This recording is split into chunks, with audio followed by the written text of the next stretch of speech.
Hello, everyone. Welcome back to the More Than Just a Type podcast. How are you doing today?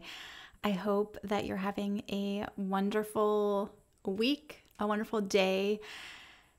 We're still in quarantine. It's crazy. Life is so crazy. And it's something that I've been thinking about because it's like, what is time even? Like, we're just constantly in our culture and society, like racing around to the next thing. And we're in this pause right now, which is so cool because it's just, there's so much growth to be had in it, but it's hard and it's interesting and it's cool to see what it's bringing up for everyone. I know many people are finding it very difficult. Like, it's not a very positive thing is how it feels for some people, but I think that even through those shitstorms, that's when so much of the growth actually happens.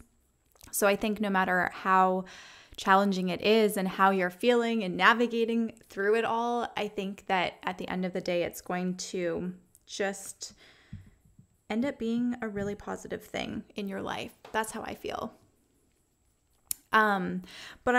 There's just so much when it comes to my own story with body image, and I wanted to share some of it because it's, when you're sitting at home and in your mind, you're like, I really have this goal and I really want to get to this next level with my fitness, or you're working towards better blood sugars. And sometimes the very first step is the hardest because there's so much information that it can be overwhelming, and just trying to figure out this is how I felt. I was like, what do I do to actually get started? I've tried so many different diets. As far back as I can remember, I tried every single diet you can think of. I even asked my doctor when I don't even know how old I was, maybe like 14 or 15, if it was a good idea to do the master cleanse. And I don't know if you guys know what the master cleanse is, but it's where you just drink lemon juice with maple syrup, lemon water with maple syrup. I don't know, because I didn't last that many days on it. And she was like, no, that's really not a good idea. But I think I tried it anyways because I don't take no for an answer. So but I've literally tried so many things. And when it comes to cleanses, there's so much to be said about them. But in my personal opinion, when it comes to cleanses, they should be viewed as a cleanse, not as a way to lose weight or get fit, because your body needs protein. Your body needs enough fat. And when you're trying all these things that, you can't live off lemon water and maple syrup forever. So when it comes to your fitness and achieving your goals, you really want to look at the long term, and you want to pick a diet or something that is actually going to be sustainable and help you get there. And so often we can look for that quick fix, that thing that's going to work overnight, that's going to get us to our goals.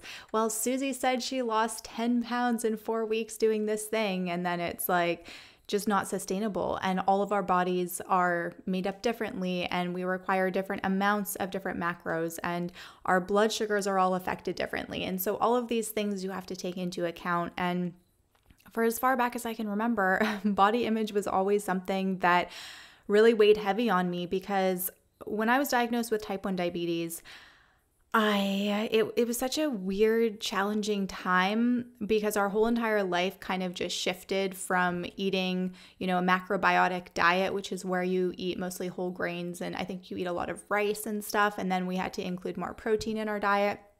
Things that we weren't really used to eating all the time.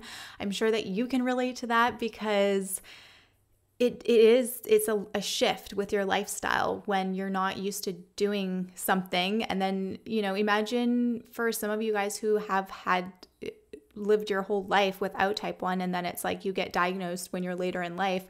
I've heard of people getting diagnosed in their 30s, and then it's like you have to really shift your diet. So it can be challenging, I think, no matter how old you are or what age you get diagnosed. But when I was a teen, I was really navigating just life. I was navigating trying to fit in, and my diabetes itself kind of just made me feel like I was different. And I always searched for someone that I could relate to, someone who I could look up to, who was doing all the things that I wanted to do. So I could kind of be like, hey, that's who I want to be like. And I never found that person because just no one that I knew had type 1. And in the media, like no one had type 1. I think Halle Berry, I heard she had it, but then she never talked about it. And so that lasted a couple days. I was like, well, I don't know if I can relate to her fully, right? And I wanted to do modeling. I wanted to do acting. I wanted to do all of these things. And I kind of just felt like it was like a big question, like, can I do all these things because I have type 1 and I want to have a fit body and I want to have abs and I want to look good in a bikini, and is that even possible for me? Because so many people told me that I would never be able to be fit or have a toned, lean body like I wanted because I had to take insulin, which not true. If you're feeling that way right now, just stop. Just stop feeling that way, because insulin is not the cause for weight gain.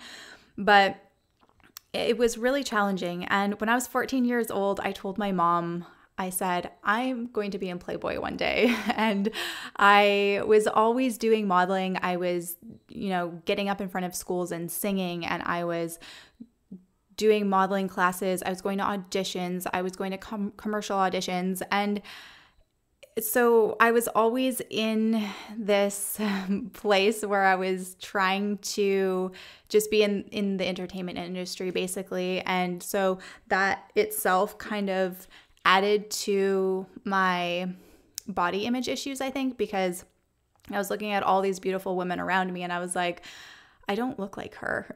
My body does not look like that.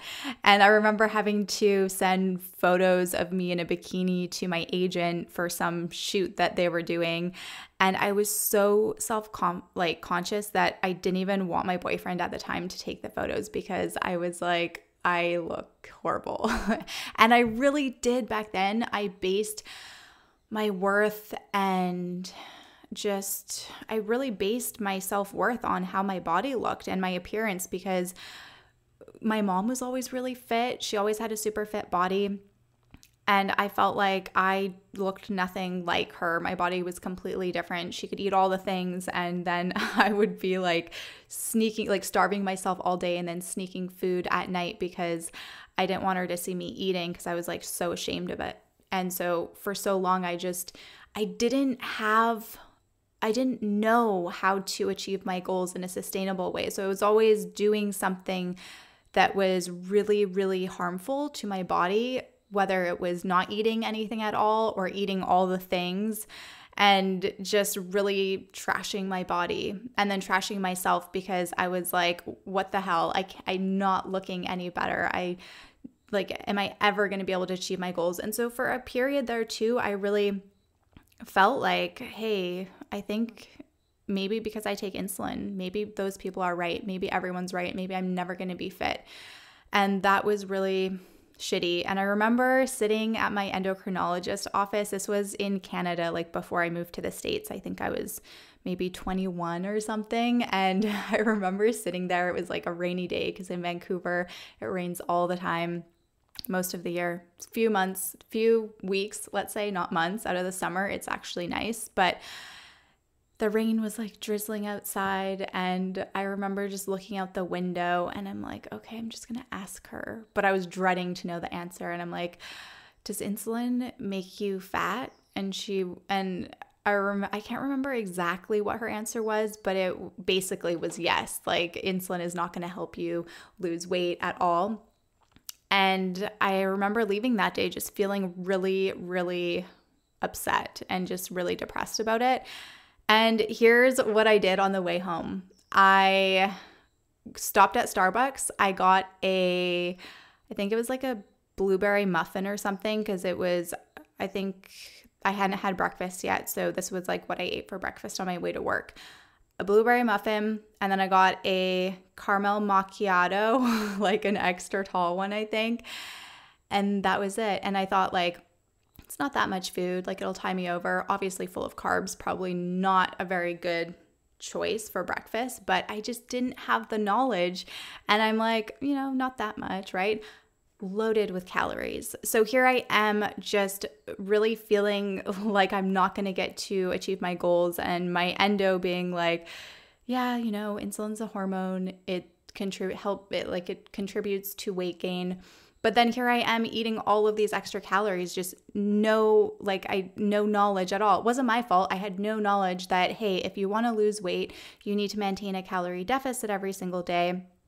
And here I am probably consuming in a surplus, which is more calories than your body even needs to maintain its current weight. So I'm like packing on the pounds, wondering why I can't lose weight. And I remember I started working these promo gigs for Playboy Energy Club.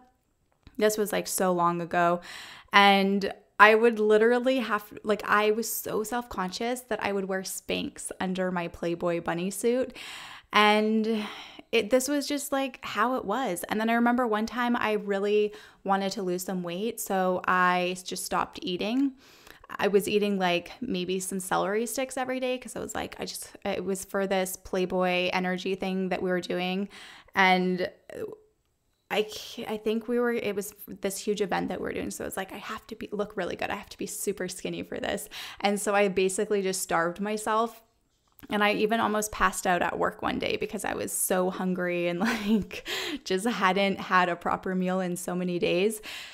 And this was basically my life. And then people would say stuff to me like my ex-boyfriend, his mom was like, oh, she was like looking at me in a picture of a bikini. She was like, I think I was 15. So I'm kind of like jumping ahead because I wasn't doing Playboy Energy Club when I was 15. That was when I was like 19. But if I go back, it was always something that kind of like nod and like put that reminder in my head, like, hey, you're not enough because you just don't look a certain way. Like, you don't fit in with this mold that society wants you to be because you just don't look the part.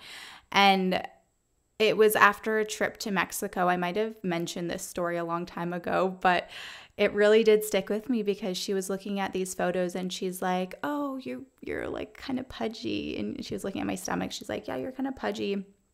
She's like, oh, but it's because you have diabetes. And not only was I super self-conscious of my diabetes, but it was like a double-ended sword because it brought up two of my biggest insecurities as a child, which was having type 1 diabetes and then my body, because I just felt like I never looked how I wanted to look. So it was just always these constant reminders of, Taja, you're not enough because you don't look fit enough. And when you're not fit, you're not beautiful. You could be prettier. You could be more beautiful if only your body was more fit. If only your stomach was a little bit flatter. If only your arms were a little bit smaller, then you would be beautiful. Then people would love you. Then you would have everything that you wanted. Then you'd have a boyfriend, and then you would have that part in that show that you want. And I literally thought this. And I moved to LA when I was 24, and I just was in this place of just really feeling like sitting in not enoughness because of how I looked. And I wasn't even super large. Like, I wasn't super overweight, but I just felt like it just wasn't good enough. Like, I could be better. I could do better. I could look better. And I always felt this way. I don't know if you can relate, but I always felt this way. And so I just went through so many ups and downs. And I remember when I first moved, because I was living in Vancouver prior, so I had my agent in Vancouver. And so when I was transferring over, I was applying to all these agencies. And at the time, so I had like jet black hair. I don't know if you can picture me with jet black hair, but for the longest time, I dyed my hair really dark because I guess everyone in Vancouver, this was in like 2008, between 2008 and 2010, I feel like everyone had black hair. It was just the thing. Maybe this was just in Canada, but I had super black hair.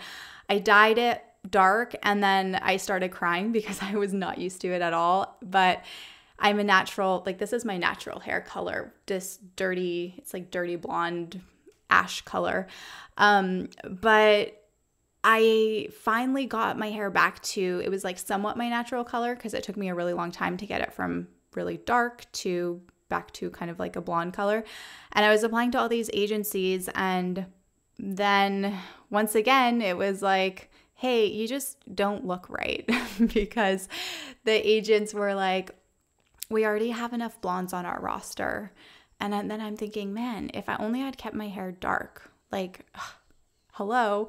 So I always just felt like, whatever I was doing, it just wasn't good enough. And then I felt like I was always bigger than all the other girls. Whenever I went to an audition or a shoot, I was like, oh, she's like probably going to get the part because I'm just not as fit as she is or not as skinny. And then I lost a bunch of weight, and then I was applying for these other like modeling gigs, and then the guy told me that that I wasn't accepted because I was too fit. And so it was just constantly this like up and down thing. And honestly, this is just a reminder to you because I think that we can get so caught into how we think we should look and what is really accepted by society. And for the record, I think that the most important thing, it's not what size you are, how small your waist is. We are all built differently. What's important is, are you healthy? Because being overweight obviously isn't healthy. And then being underweight isn't healthy. And I could list off so many times when I lost a bunch of weight doing it in a really unsustainable way. And when I was literally starving myself and I was so unhappy on the inside and I was so starving just to have a meal, just to sit with friends and have a glass of wine. But instead I was like depriving myself because what was more important was being skinny. I used to literally sit in my bedroom and I would have this apple cinnamon candle burning and I would just smell the smell and think to myself, Taja, nothing as good as skinny feels. And nothing tastes as good as skinny feels. I think that's from Sex and the City. Don't quote me on that, but I think it is. But I would literally think that to myself. And so I just would deprive myself from all these things. And you know what's sad about it? Because I think, first of all, we all have to go through these shitstorms in our life. Maybe yours doesn't have anything to do with body image or weight, but we all have to go through shitstorms in order to learn and grow and come out as a newer and wiser version of ourselves. And it's funny because, different topic, but my mom's husband he did his very first like meditation retreat using Zoom, and he's like, oh man, like I kind of like this, but like there's a few hiccups along the way. And then he was telling me about the very first time he ever got up on stage and had to public speak in front of people and how awkward it was and how he like stood there and he was like literally like and like had no idea what he was talking about. And then the next time he got up on stage, he had a bunch of notes, like he wrote it all out and he was reading it. That didn't fly either. And so then finally he went up and he had bullet points and that was a bit better. But then he got up on stage and he just let whatever came and he killed it. And so I was like, see, you had to go through all of those just shitty moments, those really embarrassing times, those things that you look back and you're like, oh, like I could have done so much better, but you had to go through that to get to where you are now and to really learn from all of those mistakes, so-called, right? So I think going back to just like body image and fitness, it's like sometimes you just have to go through those moments of feeling really just not enough, or like you failed that diet again for the millionth time. You have to go through that in order to really get out on top. And when you finally find what works, and you will if you don't give up, because success is inevitable as long as you don't give up. But you have to go through all of those turbulent and trying times in order to find real success and happiness. I truly believe that. That's why I think that there's no failure. You either win or you learn, and what you learn is going to help you become a better person at the end of the day. So that is, well, thank you for coming to my TED Talk, but that is just so important. But yeah, I really feel like all of those times that were really difficult and really trying, where I felt like I just was just never going to be anything. I wanted to become something. I didn't have anyone to look up to, because I felt like I just needed someone who had type 1, who I could be like, hey, she's fit, she's doing all these cool things. Like I need her to show me that it's possible. And social media didn't exist back then, so I didn't have that luxury that we have now to be able to really kind of feel empowered by other people who were like me. And so that's why, to me, just having this platform and social media and everything, it can be, depending on how you use it, I think that it can be so empowering. And I think that's how we should use it, right? Like we can all learn so much from each other. But going back to just fitness, and this could really be anything else in your life as well. But you have to kind of look at it and, what are you striving for? What is that goal? Why is that goal so important to you? And really think about that, because for so long I was really trying to get fit, but it wasn't so much because I felt like, if I was fit, I would just be so confident. Like, yeah, of course I thought that, but I was also thinking, if I could just get a little bit more fit, if my stomach was flatter, I would, just be beautiful, and people would actually want me to be cast in things, or I would just be wanted in, I guess, is kind of how I felt. And I think that just looking back now, it's like you have to really think of what your why is, because if you're doing it for anyone but yourself, the chances of you actually getting to where you want to be are a little bit more difficult, because there's going to be a lot of challenges along the way. There's going to be roadblocks. There's going to be times when you just want to throw in the towel because nothing's working. And you have to really sit yourself down and be like, okay, who are you doing it for? Are you doing it for all of those agents out there who want you to look like all of the other girls but still have something special about you? Or can you just do it for you? Like, to be that person for yourself, because you know that deep inside you are made for more. You're so much more than just a type, and you definitely have what it takes. And you're doing this because you know that becoming more fit and loving your body, loving yourself from the inside out, that is what's going to make you the happiest version of yourself, so that you can spill out and give to others so much more uplifting energy, because you yourself are going to be that really high vibe person in that really high vibe state. And that's why you're doing it. Like, you just have to think about it, because if I was constantly doing it for other people and trying to get fit for the next big thing, then I think I would kind of lose sight of who I really was, because everyone's version of beautiful is different. And that's what it really comes down to. Everyone's version of beautiful is going to be completely different. And so if your mom or your cousin or your best friend or that agent over there, whoever it is, if they're saying like,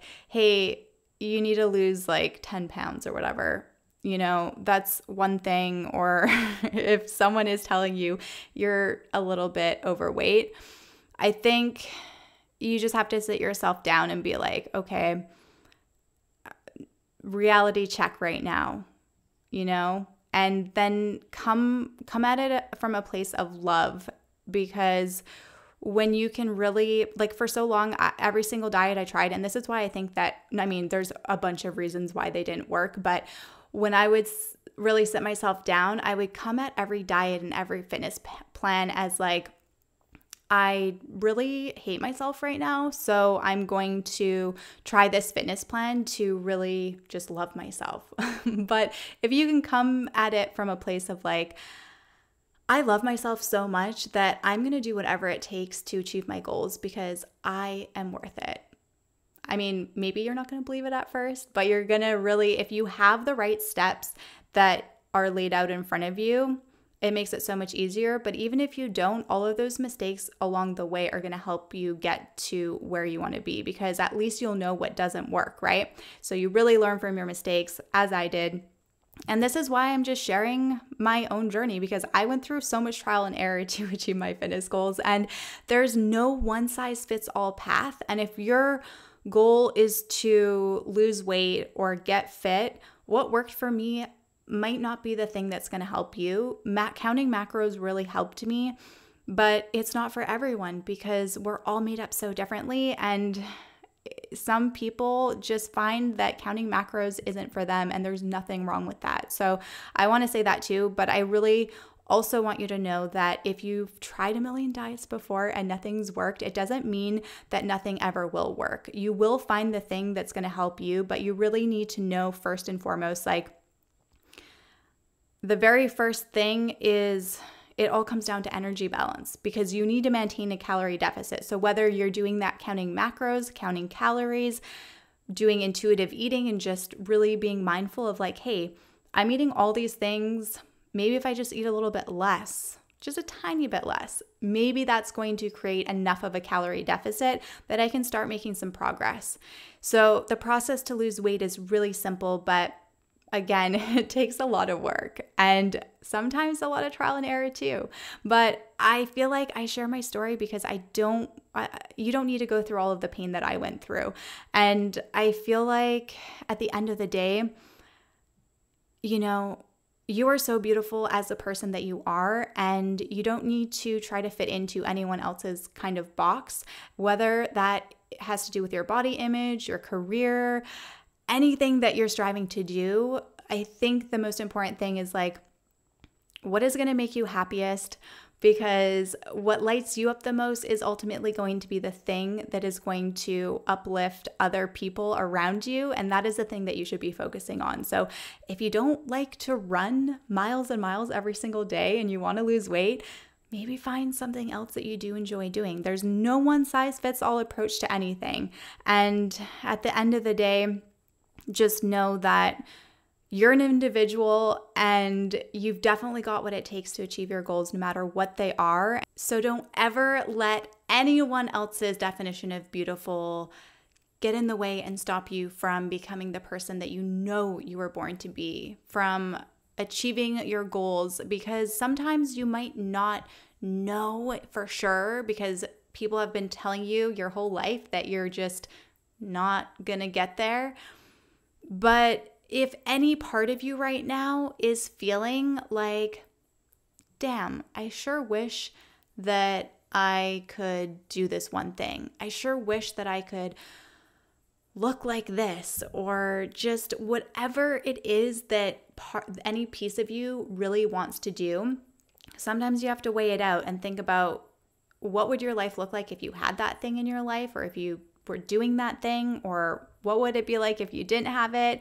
What excites you more? What makes you kind of just feel like, ugh, like, I think sometimes you just have to think that. And if there's any part of you right now that is like, damn, I kind of do want that for myself, then that right there is a sign that you should go for it. And you shouldn't let anyone else get in your way. Even the person that's like, oh, I don't know if that's a good idea, because so often people are going to tell you the things that, they just don't want to see you fail. So they're going to say things to you so that they can kind of try to protect you, because they're like, damn, I don't want to see her fail, or I don't want to see him fail. I don't want to see them put all their time and effort into doing this one thing and then have that thing not work out for them how they want it to. So they're trying to protect you, but that's all nice. But they don't realize that by protecting you, they're actually debilitating you and making it so that you might not get to where you want to be. Because even if you don't, that first try, you're going to learn so much so that you can move forward and do better the next time and get to where you want to be. Because if there's any part of you that is excited about one goal or wants to do one thing, then you need to go for it.